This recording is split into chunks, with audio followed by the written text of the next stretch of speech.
কেননা হুজুরেরা গেলে কিচ্ছু বুঝবে না, বড় বড় বোতল খাওয়া যাবে না, হুজুরেরা গেলে ক্ষমতায় গেলে কিচ্ছু শুনবে না, আল্লাহর কোরআন দিয়েই তারা দেশটা পরিচালনা করবে। হুজুরেরা ক্ষমতায় থাকলে আপনাদের উপরে একটা বালিশ তুলতে 7,000, 10,000, 20,000 টাকা করে লাগতো। সব সিটার বাটপার সব জায়গায় ঢুকে গেছে। কথা কর না কে, আমি কি বানাই বলতেছি? স্বাধীনতার 53 বছর পারিয়ে গেল, পার হয়ে চলে গেছে। আমরা বাংলাদেশে ঠিকঠাক মতো ইনসাফপূর্ণ সমাজ কিন্তু আমরা দেখতে পাইনি। আপনারা কি দেখেছেন? ঠিকঠাক মতো ইনসাফ কিন্তু মানুষজন পায়নি, ঠিক মতো ইনসাফ পায়নি। অথচ দেখেন মিডল ইস্টে যান, সৌদি আরব, দুবাই, আবুধাবি, কুয়েত, কাতারে চলে যান, সেখানে দেখবেন। আমি দুবাই, আবুধাবি, কুয়েত, কাতার, সৌদি আরবের বিভিন্ন রাজ্যে ঘোরাফেরা করেছি। দিন নয় রাত নাই, রাত 2টা, 3টা, 4টা, 5টা একটা মেয়ে চলবে, নিরাপদে চলবে, কেউ কোনো কথা বলতে পারবে না। নিরাপদে যাবে, সুন্দর করে চলবে, কেউ কোনো কথা বলতে পারবে না। অথচ আমাদের বাংলাদেশে আপনার দাসুরিয়া থেকে 7টা, রাত 7টা যখন বাজে, একটা 8-9 বাচ্চা মেয়ে যদি আসে, নিরাপদে বাড়িতে আসতে পারে না। ঠিক কিনা বলেন আমার ভাইরা? আমরা ওয়াজ করে হুজুরেরা ঠিকঠাক মতো বাড়িতে ফিরতে পারি না। যখন বাড়িতে যাই, আস্তে করে রাস্তায় ধরে আল্লাহর ওলিরা কিছুক্ষণ পরে ধরে। আমি অনেকদিন আগের কথা বলতেছি, আমার একটা মোটরসাইকেল ছিল, বাজাজ সিটি। ওয়াজ করে যাচ্ছি, বাড়ির কাছ থেকে একটু দূরত্বে, একটু খুব ঘন কুয়াশা, এরকম কুয়াশা, রাত ওয়াজ করে যাচ্ছি।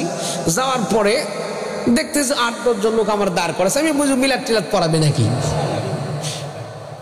তারপরে বলতেছে, হুজুর সালাম আলাইকুম। ওদের সালামের তো স্টাইল। আর ওয়ালাইকুম আসসালাম। আমি বললাম, তোমরা কি মিলাদ টিলাদ পড়াবা? হুজুর মিলাদ বাদ, পকেটে যা আছে দেয়া যান। ওয়াজ টাজ করলেন অমুক জায়গায়, আমরা শুনতেছি, আমরা একটু বাবা টাবা খামো, ডাল ডুল খামো, যা আছে পকেটে দেয়া যান। আমি চিন্তা করলাম, ভাই জান বাঁচা না, যা হয় হোক ভাই, তোরা নিয়ে যা। যা ছিল আল্লাহর রাস্তা, আল্লাহর দেশকে সব দিলাম। দেওয়ার পরে দেখতেছি এই যে জমিতে কি থাকে, ধান তোলার পরে কি কোন লারা না কি কোন আপনারা, লারা লারা লারা লারা তুলতেছে। আমাকে হাত পা বাঁধছে, বাঁধার পরে লারা তুলতেছে, তোলার পরে লারার মধ্যে আমাকে গুতায় ঢুকাই দিছে। আমি বললাম, ভাইরে তোরা কি আমরা মায়েরা ফেলবি নাকি? বলে, না হুজুর, আপনি হুজুর মানুষ, ওয়াজ টাজ করেন, আপনাকে যে শিশির টিশির যেন না পড়ে, এই জন্য আপনাকে সেভ করে দিচ্ছে, যাতে আপনার কষ্ট না হয়। কি দোস্তুরে, কি আমার বন্ধু, আমার প্রিয় ভাইরা, যদি ইসলাম যদি প্রতিষ্ঠিত হয়ে যায়, আল্লাহর কোরআন যদি প্রতিষ্ঠিত হয়ে যায়, এই সিটার বাটপার চোর ডাকাত কি দেশে থাকতে পারবে? জোরে কোন পারবে? টাকা সব দরবেশ বাবা লুটপাট করে বিদেশে পাচার করে দিছে। দাড়ি কেটে জীবন বাঁচানোর চেষ্টা করতে, দেশ ছেড়ে পালানোর চেষ্টা করতেছে। আমার প্রিয় ভাইরা, আল্লাহর মায়ের আল্লাহ ছাড় দেয়, ছেড়ে দেয়, ছেড়ে দেয়, আল্লাহ ছেড়ে দেয় না। ওই আল্লাহ আছে না নাই? জোরে কোন আছে না নাই? প্রিয় ভাইরা আমার, এবার আসেন সূরা আলে ইমরান যখন মদিনায় নাজিল হলো, আল্লাহর নবী তখন ছিলেন মদিনার, কথা কয় না বারে, কথা কয় না, কি ছিলেন, কি ছিলেন? আমার ওয়াজ শুনতে গেলে কথা কওয়া লাগবে, কি ছিলেন ভাইরা আমার? আল্লাহর নবী মুহাম্মদ রাসূলুল্লাহ সাল্লাল্লাহু আলাইহি সাল্লাম যখন সূরা আলে ইমরান যখন মদিনায় নাজিল হলো, আল্লাহর নবী মুহাম্মদ সাল্লাল্লাহু আলাইহি সাল্লাম তখন ছিলেন মদিনার রাষ্ট্রপতি। আমার ভাইরা, আল্লাহর নবীর চাইতে ভালো রাষ্ট্রপ্রধান পৃথিবীতে কি আর কেউ হতে পারে? তিনি রাষ্ট্র পরিচালনা করেছিলেন কি দিয়ে? আওয়াজ দেখো লাগবে, কি দিয়ে? এবার আসেন আয়াতের মধ্যে একটু ঢুকে আল্লাহ কি বলতেছেন। আমার প্রিয় ভাইরা, আল্লাহ রাব্বুল আলামিন বলে, ও দুনিয়ার মানুষ, ঘোষণা কার? আল্লাহ বলেন, ওয়াল তাকুম মিনকুম উম্মাতুন ইয়াদউনা ইলাল খায়র।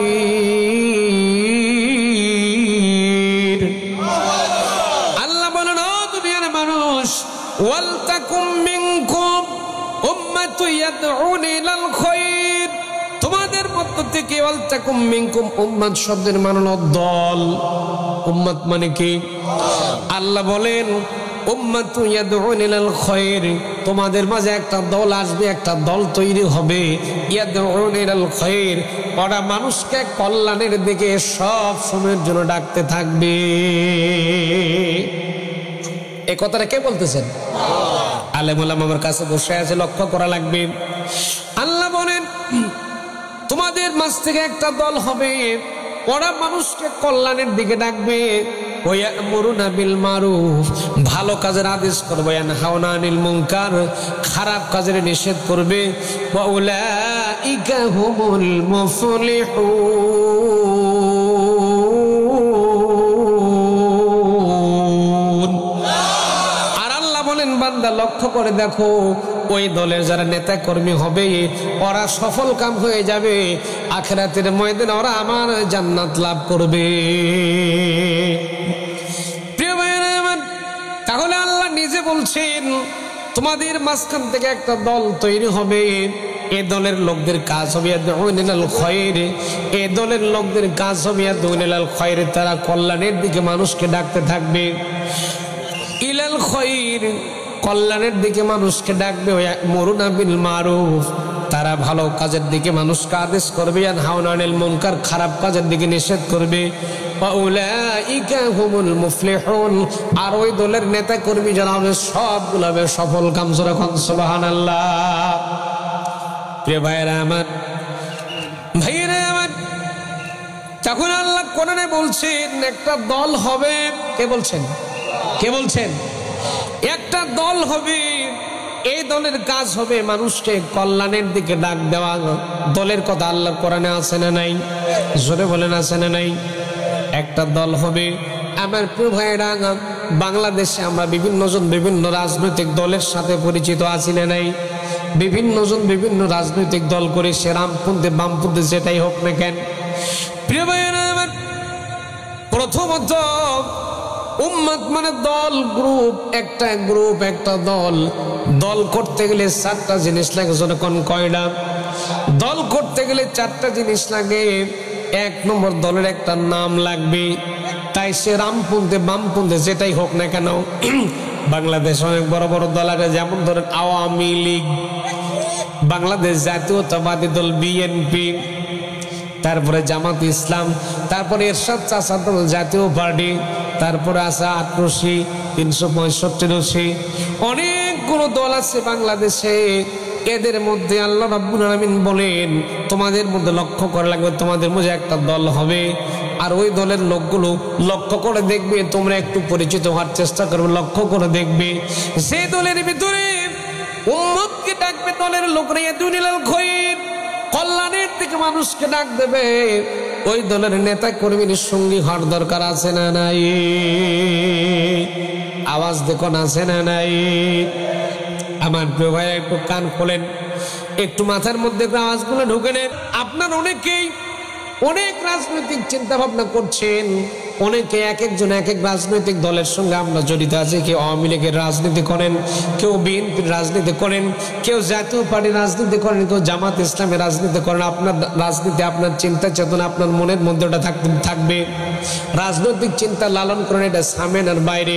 আমরা এখন বর্তমানে কোরআন শুনতে সবগুলো আমরা কোরআনের দলের লোক। কোন দলের? আমরা সবাই এখন কোরআনের দলের লোক হয়ে গেছে। আমার কোরআন কি বলছে সেদিকে আমাদের লক্ষ্য করা লাগবে। প্রিয় ভাইরা আমার, এখানে কোরআন আমাদেরকে জানিয়ে দিচ্ছি ওয়ালতাকুম মিনকুম উম্মাতুন ইয়াদউন ইলাল খায়র, তোমাদের মাঝে একটা দল আসবে, তারা মানুষকে কল্যাণের দিকে ডাকবে। আমার প্রিয় ভাইরা, দল তৈরি হতে গেলে চারটা জিনিস লাগে। এক নম্বর, দলের একটা নাম লাগবে। দুই নম্বর, দলের একটা নেতা লাগবে। আমার আলোচনার বিষয় ছিল নেতা নির্বাচন করা লাগবে কেমন, ঠিক কিনা বলেন? প্রিয় ভাইরা আমার, লক্ষ্য করে দেখুন, বাংলাদেশে আওয়ামী লীগের রাজনীতি যারা করেন তাদের নেতার নাম শেখ হাসিনা, যারা বিএনপির রাজনীতি করেন তাদের নেতার নাম খালেদা জিয়া, যারা চাচার দল করেন তাদের নেতার নাম হলো কথা কইলে বাড়ি জিএম কাদের, এখন বর্তমানে যিনি দায়িত্বপ্রাপ্ত জিএম কাদের। আবার যারা বাংলাদেশ জামাত ইসলামী করেন তাদের দলের নেতার নাম ডক্টর শফিকুর রহমান। ঠিক কিনা বলেন?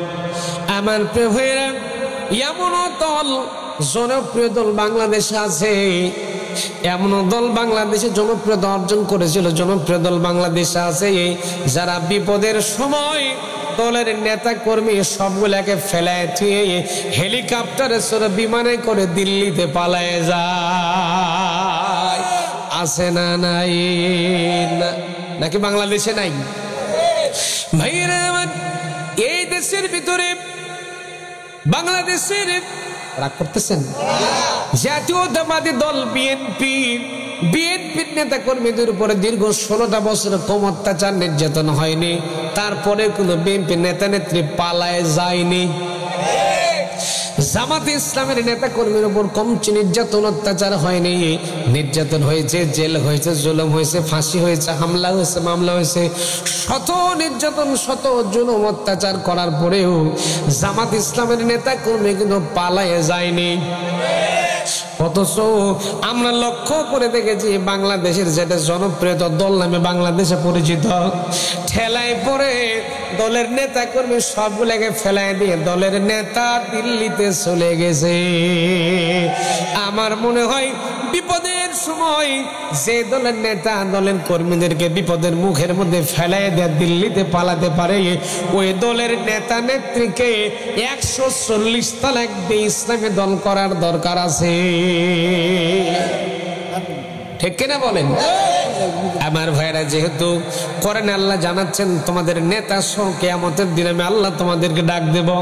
কোরআনে কারীম আল্লাহ জানাচ্ছেন, সূরা বনী ইসরাঈল আল্লাহ বলেন, ইয়াউমা নাদউ কুল্লা উনাসিন বিইমামিহিম, আমি আল্লাহ তোমাদেরকে কিয়ামতের দিনে একা একা ডাক দেব না, আমি আল্লাহ রাব্বুল আলামিন তোমাদেরকে তোমাদের দলের নেতা সহ সেদিন তোমাদেরকে ডাক দেব। তাহলে আল্লাহর কথা ঠিক না আপনাদের কথা ঠিক? যারা বানায় বলতেছে এই করব সেই করবে, এটা করেছি সেটা করেছি, হ্যান করেঙ্গা ত্যান করেঙ্গা, এত কিছু যারা বলেছে তাদের কথা ঠিক না আল্লাহর কথা ঠিক? আমার প্রিয় ভাইরা, একটু লক্ষ্য করে দেখেন তো, যে দল করেন আপনি করতেই পারেন, আপনি করেন, আমার দুঃখ নেই। আমি সারা জীবন যদি ওয়াজ করি তারপর আপনার পরিবর্তন হবে না, আর আল্লাহর কোরআন শোনার পরে যদি একটু হলেও কিন্তু পরিবর্তন হওয়ার সম্ভাবনা। যেহেতু আল্লাহর কোরআন যখন শোনা হয় দিলটা নরম করে দেয় কে? তো আস্তে কোন কে? ইন্নামাল মুমিনুনা আল্লাযীনা ইযা যুকিরাল্লাহু ওয়াজিলাত কুলুবুহুম ওয়া ইযা তুলিয়াত আলাইহিম আয়াতুহু زادتهم إيمانا وعلى ربهم يتوكلون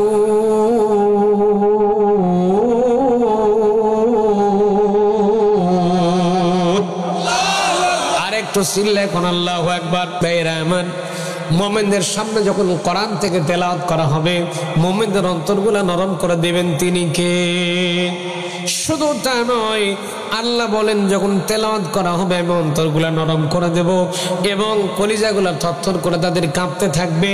আর শুধু তা নয়, আর মুমিনেরা সব সময়ের জন্য যত বাধা বিপত্তি দুঃখ দুর্দশা জেল জুলুম হামলা মামলা যতই আসুক না কেন, আমার মুমিন বান্দারা সব সময়ের জন্য আমি আল্লাহ ছাড়া কারো কাছে মাথা